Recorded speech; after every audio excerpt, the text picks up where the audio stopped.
What did the geometry teacher say when the class had trouble solving a problem? Let's try a different angle. Today, I'm going to recap a 2015 action drama film called Vendetta. A quick warning, there will be major spoilers ahead. The movie begins by showing two police detectives named Mason Danvers and Joel Gaynor, who are about to arrest a drug lord named Victor Abbott and his brother Griffin. When ambushing into the location of the Abbott brothers, Griffin, who was ready with his weapon, then paralyzed Joel and forced the man to hide.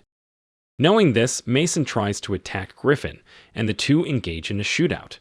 After successfully paralyzing Griffin, Mason then searches for Victor's whereabouts. Another shootout was inevitable until both of them ran out of ammunition and got into a fierce fight. Victor manages to knock Mason down and is about to kill him. But then Joel came along with the other policemen and immediately arrested Victor and his brother. Before being sent to prison, Victor tells Mason that he will see Mason soon. Shortly after the incident, Mason, who was at home with his wife Jocelyn, was seen chatting about the pregnancy they had planned for a long time, but to no avail. Even so, Mason still always supports and encourages his wife to continue to do her best. While at the office, Mason was visited by one of his colleagues, who reported that all the witnesses to imprisoning the Abbott brothers in prison suddenly mysteriously disappeared. Not only that, but due to the lack of evidence and the absence of witnesses, they were forced to release Victor and Griffin Abbott right away. Knowing that Victor will be released soon, Mason immediately contacted his wife because he was worried about her safety, remembering Victor's threat some time ago that he would come to see him. Unexpectedly, the one who picked up the phone was not Jocelyn, but Victor, who was already at his house and held his wife hostage. Mason rushed back to his house. On the way, he calls Joel to bring reinforcements to his house. Meanwhile, without the slightest mercy, Victor brutally kills Jocelyn. Mason was devastated when he found out that his wife had been killed by Victor when he got home. He was about to shoot Victor right then and there. But Joel tried to prevent it until Mason finally gave up on killing Victor. Joel and the police managed to apprehend Victor and put him in prison. Sometime since the incident, Mason still looks frustrated and down because of the death of his wife, who he loves so much. One day, Joel visits him and advises him to go on a vacation or hunt to clear his head. Mason seems to be considering Joel's suggestion to go hunting. But as it turned out, he did not go hunting for animals, but went hunting for Griffin, Victor's brother, to avenge his wife's death. Mason, who already knew the location of Griffin's whereabouts, then alerted Joel and asked his partner to come with the police. After calling Joel, Mason immediately went inside and ambushed Griffin. Without thinking, Mason then kills Griffin while Joel and the police arrive there. Because of deliberately killing someone's life, Mason was immediately arrested by the police, which was deliberately done by him to be thrown into the same prison as Victor to avenge his wife's death. As planned, Mason was placed in the same prison as Victor Abbott. Mason is escorted and directed by wardens named Lester and Ben to his cell inside the prison. However, in the cell, Mason was visited by a warden named Will, who said he was asked to come to the warden's room. Arriving at the warden's office, the warden named Snyder tried to warn Mason that most of the prisoners in this prison were criminals who were caught by him, so he had to be more careful because maybe the prisoners would take revenge on him. But Mason had expected this and was wary of it. While in the dining hall, Mason finally meets Victor, who insults him about the death of his wife. But Mason then retaliated by saying that he had killed Griffin the same way Victor killed his wife. Not long after that, while Mason was doing laundry work at the prison, he was approached by 3 inmates who immediately beat him up. When Mason was almost pushed and could no longer fight because of being beaten, Ben appeared and immediately separated them all so that Mason did not suffer a fatal injury. The next day, the inmates were out in the field when Mason, still visibly in pain from his injuries, approached Ben, who was on guard watching the prisoners.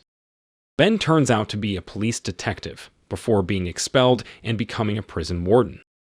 Ben then tells Mason that his plan to take revenge on Victor by going to this prison is a big mistake, because Victor is even more powerful in prison.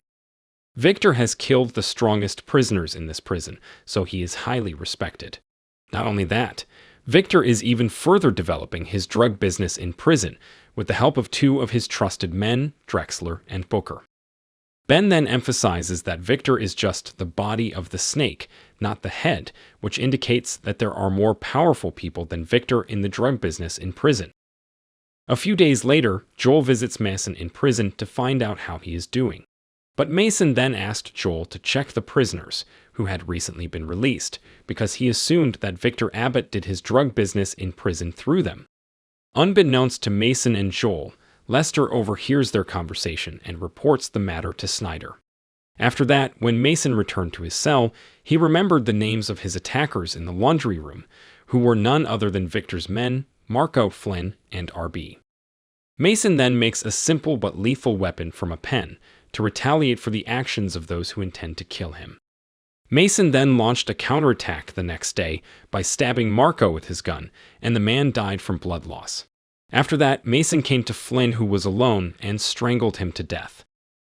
Knowing that his two colleagues had died at the hands of Mason, RB immediately went to Victor and asked him to do something to Mason. An enraged Victor then orders Drexler to give Mason a warning.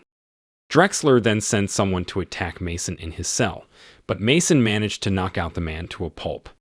Mason is then called into Snyder's room, where he offers Mason a deal, which Mason vehemently refuses.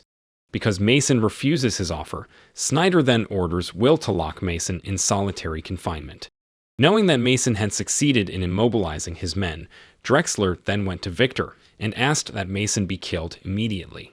But Victor told them to wait because Snyder had no order yet. After getting out of solitary confinement, Mason returns to take revenge on RB by asking his cellmates for help. RB, who was walking alone, was called by his cellmate, who told him that Victor was waiting for him. However, when he came there, not Victor was waiting for him, but Mason immediately beat him until he died. Victor, who can't just stay silent because 3 of his men have been killed by Mason, then goes to Snyder to ask permission so he can kill Mason as soon as possible. However, Snyder immediately refuses Victor's request because Mason is a well-respected cop in the police force, and his death in prison will negatively impact his career as chief warden.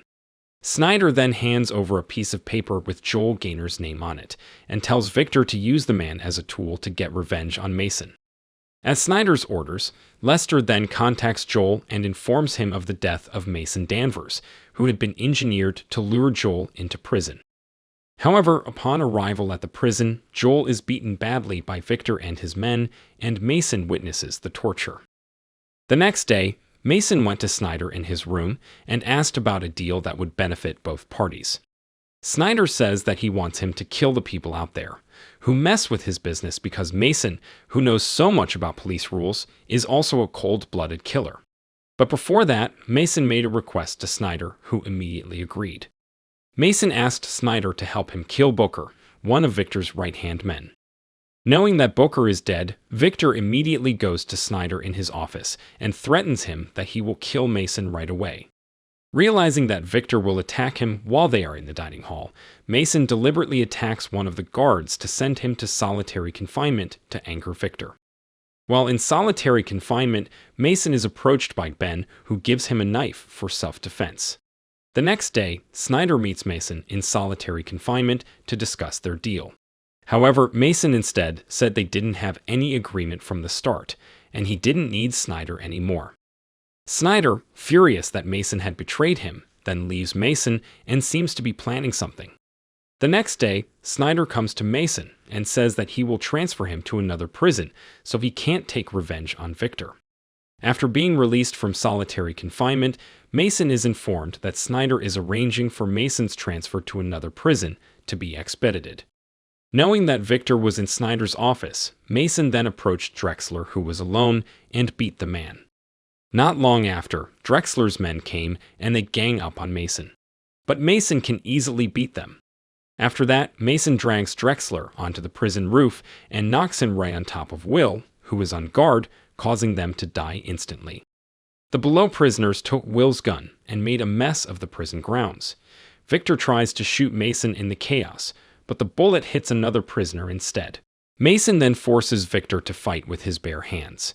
As Mason and Victor engage in a fierce fist fight, Snyder arrives and shoots Mason in the shoulder, knocking him down. Snyder then gives his gun to Victor so he can kill Mason immediately. But later, Mason tells Victor that it was Snyder who helped him kill Booker. Hearing this, Victor was immediately furious and broke Snyder's knee so that he lay on the ground. When Victor was about to kill Snyder, the guards immediately tried to stop the big man. After successfully getting back up, Mason is attacked by other prisoners who are easily knocked down by him. But after that, Lester pointed a gun at Mason, which he grabbed easily and then shot the warden. Victor, who managed to defeat the guards with his strength, then approached Mason, and the two were again involved in a fierce battle. However, just as Victor was about to kill him, Mason took the knife Ben had given him and slit Victor's throat until he died instantly. The film ends by showing Snyder trying to kill Mason. But then his action was thwarted by Ben, who paralyzed him, and Snyder was finally convicted of all acts of fraud and violation of the law during his tenure as chief warden of the prison. If you enjoyed this video, don't be shy to hit the like button, and if you disliked it, hit the dislike button twice, just to be sure. You should watch the whole movie. Thank you very much for watching. Please subscribe for more videos like this.